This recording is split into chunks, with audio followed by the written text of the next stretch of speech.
Hi everyone, today we will talk about how to fix or how to solve the problem of privacy on the application of Google Wallet. You will click on settings,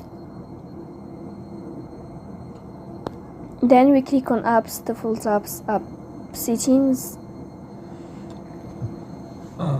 Here in this list you will go down until you find Google Wallet and you will enter in this page. Then this page of app info, you will click on first stop and you will click OK. Here you will enter to the window of storage. Then we click on clear cache, but pay attention, don't click clear data because that can delete your account or can cause you errors in your app.